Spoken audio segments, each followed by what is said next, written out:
Robot माँ और वैज्ञानिक बेटे का अनोखा प्यार। अभिषेक के पिता सौरभ एक बड़े डॉक्टर थे और अपने पेशे पर उन्हें बहुत गर्व था।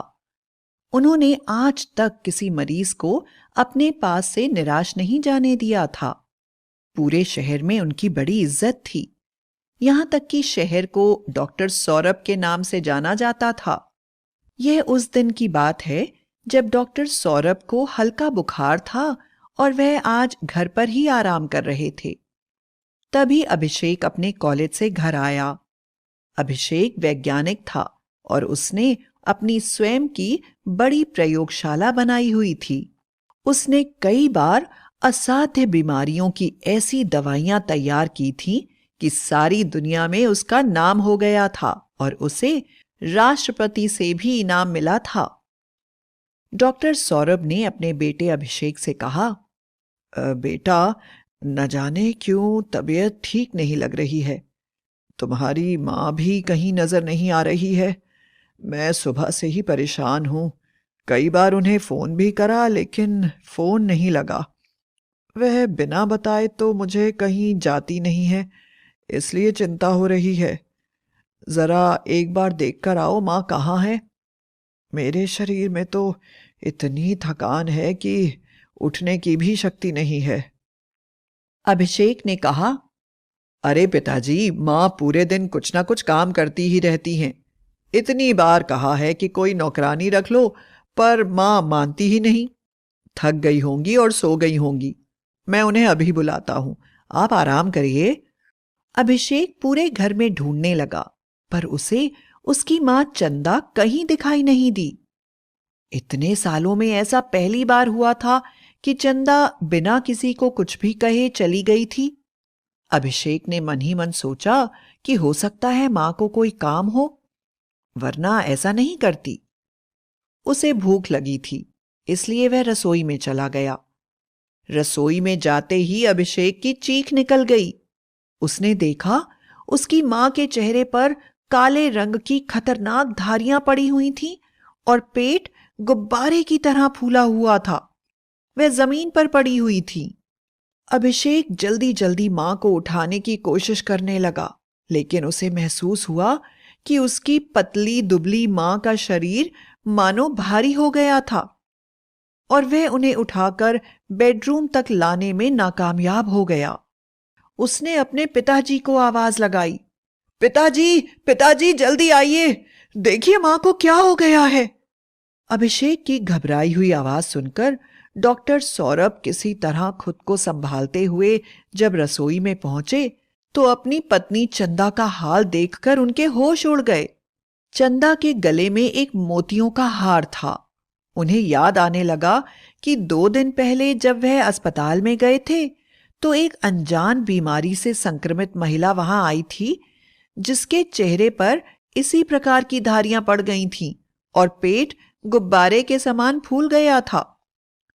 देखते ही देखते उसका शरीर भारी हो गया और वह दम घुटने की शिकायत करने लगी। उसके गले में यह मोतियों की माला थी, जिसे डॉक्टर सौरभ ने तुरंत उसके गले से बाहर निकाल दिया ताकि वह आसानी से सांस ले सके।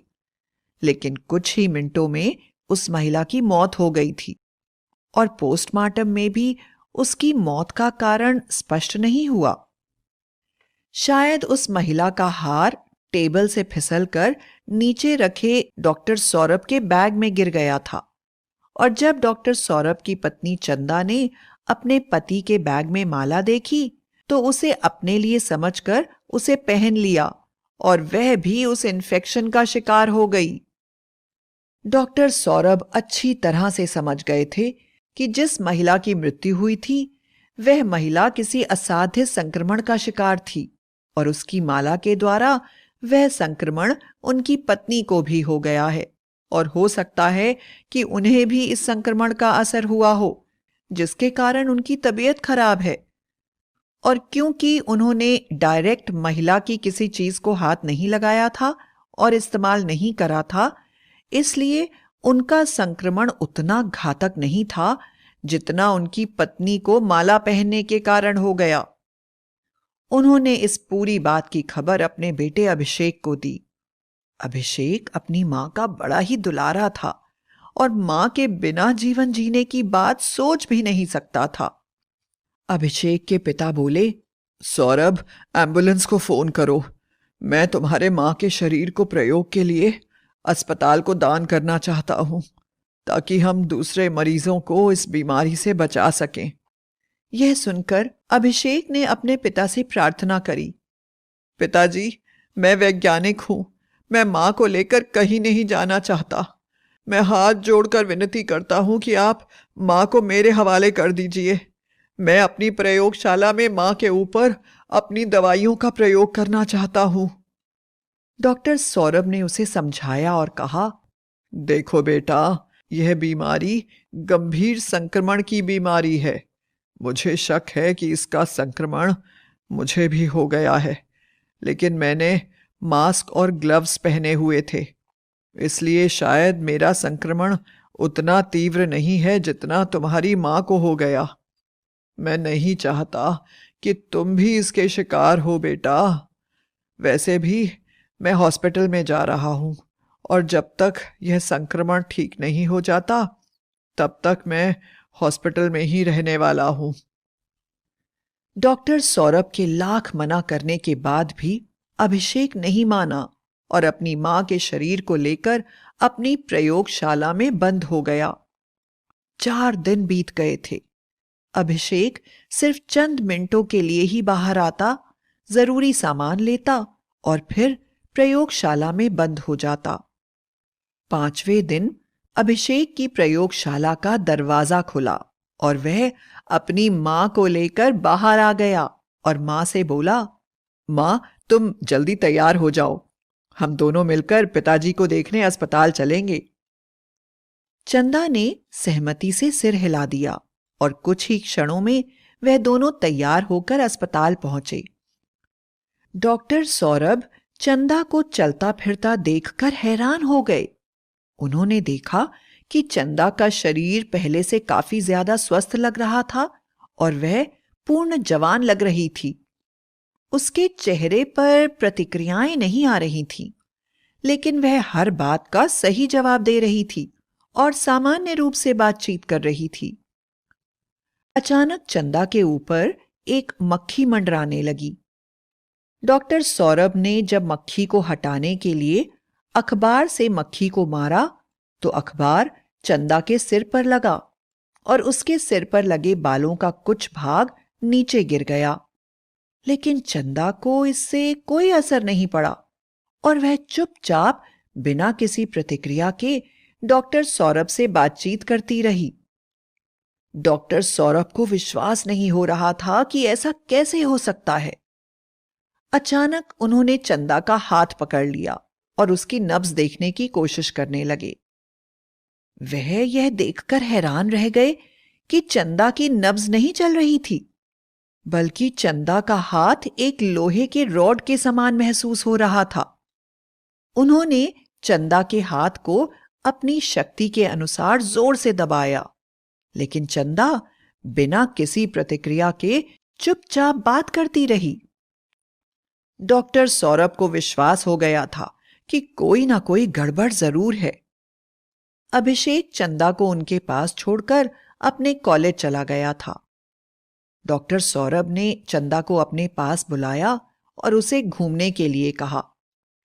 जब वह घूमी तो डॉक्टर सौरभ ने देखा कि उसके पीछे एक जिप लगी हुई थी, जिसे बड़ी ही सफाई से उसके ब्लाउज के नीचे छुपा दिया गया था। डॉक्टर सौरभ ने उसको खोला तो अंदर उन्हें एक पूरा कंप्यूटर नजर आया, जिसमें बहुत सारी अलग अलग रोशनियां जल रही थीं। उन्होंने तुरंत जिप बंद कर दी और चंदा को वापस बैठ जाने को कहा। वह बोले, चंदा, तुम्हारा क्या परिचय है? यह सुनकर चंदा बोली, मेरा परिचय है चिप नंबर 7007। डॉक्टर सौरभ बोले, तुम क्या कर सकती हो? चंदा बोली, मुझे चंदा बनने का प्रोग्राम किया गया है। मेरे शरीर के सारे सर्किट चंद्रा के ब्रेन से अटैच हैं। मेरे अंदर चंदा की आवाज और उसके एक्शन की कॉपी इंस्टॉल की गई है। मेरा रजिस्टर्ड नाम माँ है। डॉक्टर सौरभ पूरी तरह से समझ गए कि अभिषेक ने अपनी मां की एक कॉपी के रूप में रोबोट का निर्माण किया है और उसमें अपनी समझ के अनुसार अपनी मां की सारी गतिविधियां, उनकी आवाज और उनके एक्शन डाल दिए हैं। कुछ देर के बाद अभिषेक वापस आ गया और बोला, कैसी हो मां? चलो मां, हम दोनों घर चलें। अब तुम्हें मेरे लिए खाना भी तो बनाना है। उसके बाद पिताजी के कमरे को तैयार करके पिताजी को भी घर ले आएंगे। डॉक्टर सौरभ ने अभिषेक से कहा, अभिषेक, तुमने अपनी मां के शरीर के साथ क्या किया है? मैं जानता हूं कि यह तुम्हारी मां नहीं, बल्कि मां के रूप में बनाई गई एक रोबोट है। मुझे पता है कि तुम अपनी मां को बहुत प्यार करते हो और उसके बिना नहीं जी सकते, लेकिन उसके लिए यह तरीका ठीक नहीं है बेटा। अभिषेक बोला, पिताजी, यही मेरी मां है। मैंने मां के शरीर से अपने प्रयोगों द्वारा उनकी गतिविधियों के कई सैंपल निकाल लिए और उनके शरीर को डिस्पोज कर दिया है। मैं नहीं चाहता कि आप कोई भी इस मामले में आगे मुझसे बातचीत करें। यदि आपने मेरे और मेरी मां के बीच में आने की कोशिश करी तो मैं मां को लेकर कहीं और चला जाऊंगा। डॉक्टर सौरभ ने अभिषेक का यह पागलपन देखा तो वह समझ गए कि उन्हें किसी भी तरह से अभिषेक को रोकना होगा और उन्होंने इसकी खबर पुलिस को दे दी। पुलिस वाले पागल खाने वाले लोगों के साथ आए और अभिषेक को ले जाकर पागल खाने में बंद कर दिया। कुछ दिनों के बाद जब डॉक्टर सौरभ वापस अपने घर आए तो वह यह देखकर हैरान हो गए कि घर में अभिषेक की बनाई हुई रोबोट चंदा सारा काम कर रही थी। डॉक्टर सौरभ को देखते ही वह बोली, आप आ गए। मेरा बेटा कहाँ है? बहुत दिनों से मैंने अभिषेक को नहीं देखा है। आपकी वजह से मेरा बेटा मुझसे दूर हो गया। मुझे लगता है कि आपको इसका फल भुगतना ही चाहिए। और उसने अपने हाथ की एक उंगली डॉक्टर सौरभ के आगे कर दी। उस उंगली से एक तेज प्रकाश निकलने लगा और डॉक्टर सौरभ हवा में उड़ने लगे। बहुत मुश्किल से चंदा ने उन्हें नीचे उतारा। उसके बाद चंदा ने पागल खाने वालों को फोन किया और कहा, मेरे पति पूरी तरह से पागल हो गए हैं और न जाने कैसी कैसी बातें कर रहे हैं।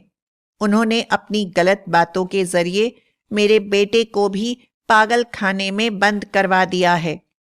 आप दया करके मेरे बेटे अभिषेक को छोड़ दें और मेरे पति सौरभ को ले जाएं। डॉक्टर सौरभ पूरी तरह से डरे हुए थे। कुछ ही देर में पागल खाने वाले अभिषेक को लेकर डॉक्टर सौरभ के घर आ गए। अभिषेक वैन से उतरते ही अपनी मां चंदा के गले लग गया और पागल खाने वाले डॉक्टर सौरभ को पकड़कर पागल खाने ले गए। डॉक्टर सौरभ जोर जोर से चीख रहे थे, अरे वह औरत औरत नहीं है, यह मेरी पत्नी नहीं है, वह तो रोबोट है, उसने मुझे हवा में उड़ा दिया था।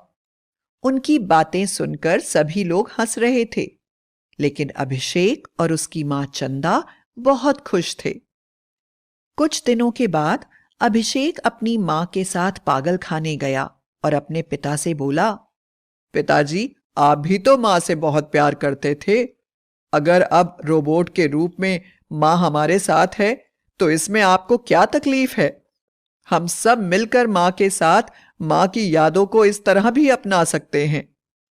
डॉक्टर सौरभ को अपने बेटे की बात बहुत अच्छी लगी और वे खुशी खुशी घर लौट आए।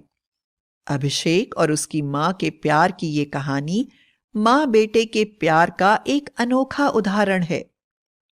इसके बाद अभिषेक का विवाह हुआ, उसकी पत्नी आई, लेकिन कोई कभी नहीं जान पाया कि अभिषेक की मां और डॉक्टर सौरभ की पत्नी रोबोट है और जिंदगी खुशी से बीतने लगी।